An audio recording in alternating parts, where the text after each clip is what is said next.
मधु। So friends, आज इस video में हम डिस्कस करेंगे last 3 month strategy of class 10th for your board exam कि कैसे आप अपने सिलेबस को कवर करके अपने बोर्ड एग्जाम्स में अच्छा स्कोर कर सकते हो। So this video is going to be very helpful for you, so watch it till the end.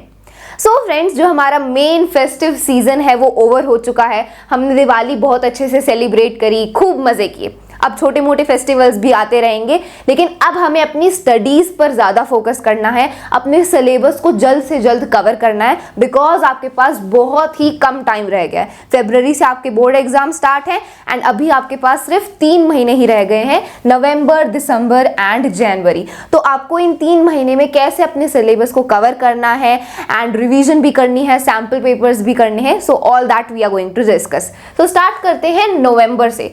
So friend, नवंबर के मंथ में आपको अपना पूरा सिलेबस 100% सिलेबस कंप्लीट करने की कोशिश करना है, ठीक है। या ज़्यादा से ज़्यादा हो सकता है कि दिसंबर के फर्स्ट वीक तक आपका सिलेबस कंप्लीट हो जाना चाहिए, ठीक है। काफ़ी फ्रेंड्स हैं जिनका ऑलमोस्ट सिलेबस खत्म ही होने वाला होगा, सो दैट्स ग्रेट। एंड जिन फ्रेंड्स का ज़्यादा सिलेबस नहीं हुआ है, कोई बात नहीं, कोशिश करो कि नवंबर के एंड तक या फिर दिसंबर के फर्स्ट वीक तक आपका सिलेबस कंप्लीट हो जाए, ठीक है, क्योंकि फिर दिसंबर में आपके प्री बोर्ड्स भी हैं, so you will not have time in December.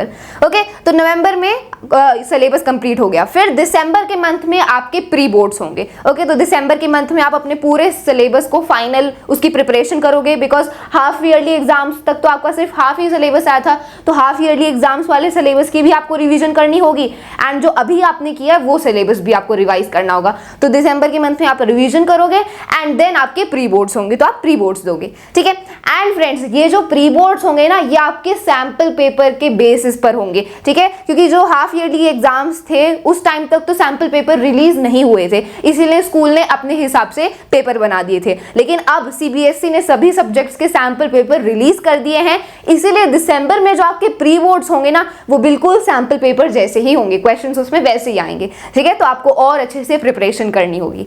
Okay, and ये जो प्री बोर्ड्स होंगे ये बहुत ही ज्यादा इंपॉर्टेंट है। इनसे आपको पता चलेगा कि आप कैसे आंसर्स लिख रहे हो, कहाँ पर आप वीक हो, you will get to know about yourself, ठीक है। दिसंबर के मार्क्स का या फिर हाफ ईयरली में जो आपने स्कोर किया है उससे आपके बोर्ड एग्जाम्स पर तो कोई फर्क नहीं पड़ेगा, लेकिन अगर आप दिसंबर में अच्छा स्कोर करते हो तो आपको इसका फायदा जरूर होगा, ठीक है। इंटरनल असेसमेंट में प्री बोर्ड्स के मार्क्स को कंसिडर किया जा सकता है, लेकिन स्कूल्स इतना इंटरनल असेसमेंट में मार्क्स कट नहीं करते। इंटरनल असेसमेंट में कंसिडर किया जा सकता है। तो आपको दिसंबर एग्जाम्स में, दिसंबर में जो आपके प्री बोर्ड्स होंगे उसमें आपको अपना पूरा 100% देना है, पूरा अच्छे से प्रिपरेशन करके आपको प्री बोर्ड्स देने हैं, so that you will get to know about yourself, ठीक है। फिर दिसंबर में प्री बोर्ड्स के बाद जनवरी में आप क्या करोगे? जनवरी में आप अपनी फाइनल रिवीजन करोगे पूरे के पूरे सिलेबस की, बिकॉज आपका जो फरवरी में एग्जाम्स है उसमें पूरा सिलेबस आएगा, ठीक है। जो आपका सीबीएसई ने सिलेबस दिया वो पूरा का पूरा सिलेबस एक साथ आएगा। तो जनवरी के मंथ में आप पूरे सिलेबस की फाइनल रिवीजन करोगे एंड सैम्पल पेपर्स को सॉल्व करोगे, ठीक है। सैम्पल पेपर्स आपको जनवरी के मंथ में ही सॉल्व करने हैं। सैम्पल पेपर से आपको आइडिया आएगा कि कैसे आप अपने टाइम को मैनेज कर रहे हो, कैसे आंसर्स लिख रहे हो, तो एक सिचुएशन बन जाएगी एग्जाम की, ठीक है। तो जनवरी के मंथ में final revision plus sample papers, ठीक है। एंड देन फरवरी से तो आपके एग्जाम स्टार्ट है ही। तो ऐसे मैंने 3 मंथ्स में आपका ये पूरा डिवाइड कर दिया कि कैसे आपको अपना सिलेबस कवर करना है, देन रिवीजन करके प्री बोर्ड्स देने हैं एंड देन जनवरी के मंथ में final revision and sample papers, ठीक है। ओके, तो ये आपका मैंने पूरा इसमें डिवाइड कर दिया। अब फ्रेंड्स, आपको अपने सिलेबस को कवर करना कैसे, बिकॉज फ्रेंड्स में काफ़ी कंफ्यूजन होती है कि मैं क्या क्वेश्चन आंसर्स याद कर लूँ तो हो जाएगा, या अगर मैं प्रीवियस ईयर क्वेश्चन ही कर लूँ तो हो जाएगा क्या, या फिर मुझे किसी और रेफरेंस बुक में से क्वेश्चन याद करने चाहिए। तो काफ़ी कंफ्यूजन रहती है फ्रेंड्स में एंड इसी कंफ्यूजन की वजह से काफ़ी प्रॉब्लम भी फेस करनी पड़ती है। मैं पिछले साल खुद 10th क्लास में थी, मैंने ये देखा कि फ्रेंड्स में काफ़ी कंफ्यूजन रहती है सिलेबस को लेकर एंड सिलेबस कैसे करना चाहिए, क्या पढ़ना चाहिए, उससे रिलेटेड काफ़ी कंफ्यूजन रहती है।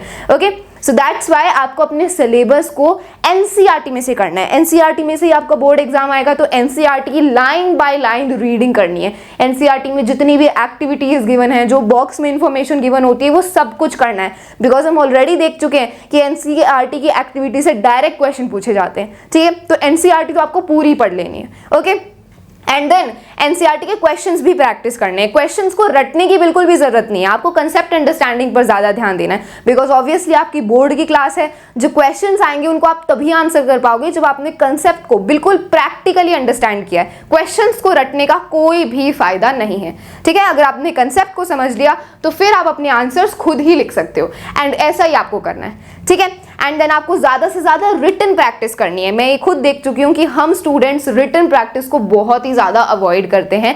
हम बस सेशन जब स्टार्ट होता है तो उस टाइम बस नोटबुक भरने के लिए रिटन प्रैक्टिस करते हैं, लेकिन फिर जब एग्जाम नजदीक आते हैं तब हम बिल्कुल कम करते हैं रिटन प्रैक्टिस, एंड ये बहुत ही बड़ी गलती है। आप जितना ज्यादा रिटन प्रैक्टिस करोगे आपको आइडिया आएगा कि कैसे आप अपने आंसर्स बना रहे हो, कैसे आप अपने टाइम को मैनेज कर रहे हो। So all this idea you will get from the written practice, ठीक है। सो रिटन प्रैक्टिस को बिल्कुल भी हल्के में नहीं लेना, एंड ज्यादा से ज्यादा करनी है। जो भी आप याद कर रहे हो उसको लिख लिख के याद करो, ठीक है।